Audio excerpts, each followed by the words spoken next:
암 연기인데 실비를 다 못 받았어요. 이런 얘기는 그런 얘기예요. 그러면 사실은 암이 아닌 거예요? 암은 맞죠. 그래도 재발률은 있거든요. 그러면 가슴이 아예 없어진다고 봐요. 없어지는 거죠. 남자처럼 되는 거예요.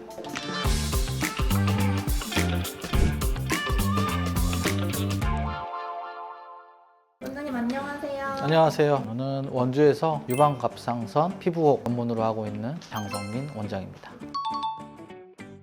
암은 보통 1, 2, 3, 4기 이렇게 얘기하는데 원래는 암 특징이 주변에 침윤하면서 번져가는 게 암 특징이거든요. 다른 데 전이도 되고 그 중에 세포는 암세포가 맞는데 다른 데로 전이되지 않는 거. 유방에선 상피내암이라고 많이 하고 제자리 암종 이렇게 하면 또 많이들 아세요. 자궁경부 검진하다가 제자리 암종 나와서 원추절 제술했다 뭐 이런 분들 마찬가지로 상피내암 자체를 연기라고 해요. 조직학적으로 보는 건데 이건 현미경으로 봤을 때 상피층이 있고 안에 기저막이라는 층이 있어요. 보통의 암은 이 상피층 넘어서 기저막을 뚫고 안으로 들어가거든요.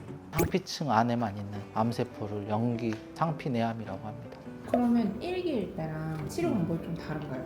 치료 방법은 비슷해요. 연기나 1기나 어차피 암에 준해서 치료를 하거든요. 결국에는 수술로 제거를 하는 거죠. 우리가 보통 암이 아닌 혹들, 섬유선종이나 이런 흔한 혹들은 그냥 혹만 떼면 끝이거든요. 상피내암 내지 1기 암들은 혹이 있으면 그 전체의 암세포가 조금 더 옆으로 번져 있다고 생각을 하고 좀 더 충분히 절제를 하는 게 이제 암수술이에요. 물론 2기, 3기가 되면 더 넓게 절제를 해야 될 거고 혹 사이즈가 클수록 더 범위가 넓어지게 되죠. 상피내암 정도라면 그 부분만 절제를 하고 꼬매면 끝난다.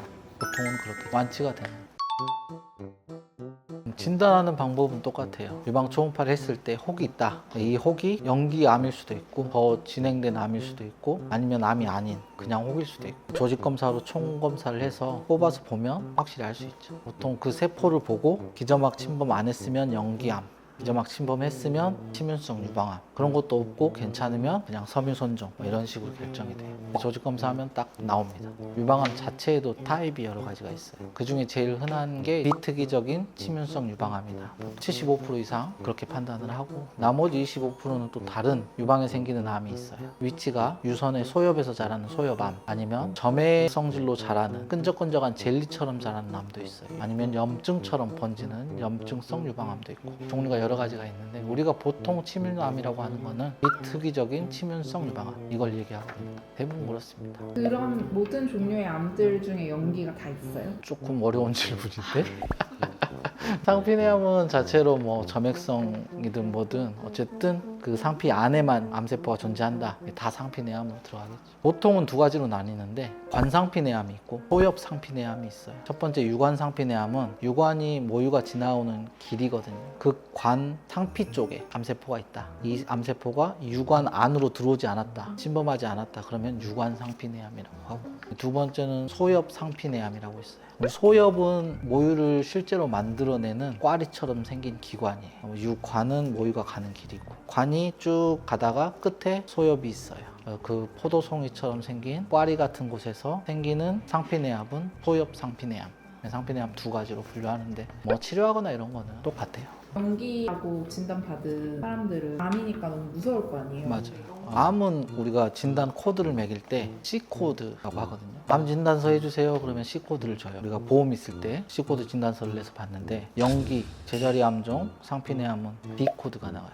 D코드는 혹이라는 얘기거든요. 예를 들어서 피부에 점이나 근종도 마찬가지고 혹이나 이런 거는 D코드가 나와요. 보험회사에서는 인정을 안 해주는 거예요. 그게 좀 차이가 있고 암 연기인데 실비를 다 못 받았어요. 이런 얘기는 그런 얘기예요. 그러면 사실은 암이 아닌 거예요? 암은 맞죠. 옆으로 번지지 않고 심하지 않다. 이거는 제거하면 끝난다 라고 해서 암 취급 받지 못하는 애기들 보통 이렇게 생각하면 될 것 같고 그래도 재발률은 있거든요. 방사선 치료 정도는 권유를 해요.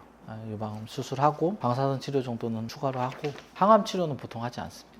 수술도 유방 보존술, 건절제술, 림프절 생검 뭐 이런 것들이 있던데 이것 중에 상피내암인 경우는 어떤 걸 해야 돼요?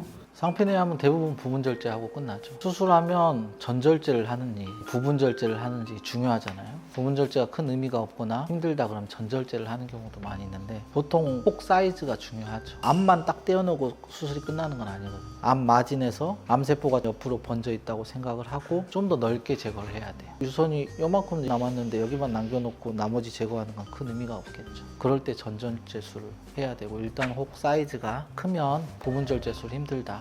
위치도 중요해요. 위치가 유두 근처에 생기는 암이다. 그러면 유두를 제거할 수밖에 없겠죠. 유두에서 또 암이 생기면 안 되니까. 그러면 유두를 같이 제거하면 가운데만 없어지고 양쪽으로 이렇게 있으면 이상해지잖아요. 그래서 그런 경우에는 전절제를 생각을 하죠. 예전에 이제 방사선 치료했던 사람들은 전반적으로 유방이 딱딱해요. 그래서 수술할 때 부분적으로 제거해도 재발률이 좀 높다. 그렇게 생각을 하고 전절제를 하죠. 전절제의 가장 큰 장점은 재발을 안 한다는 거겠죠. 없으니까. 가장 큰 단점은 수술도 좀 커지고 모양이 안 좋아지겠죠.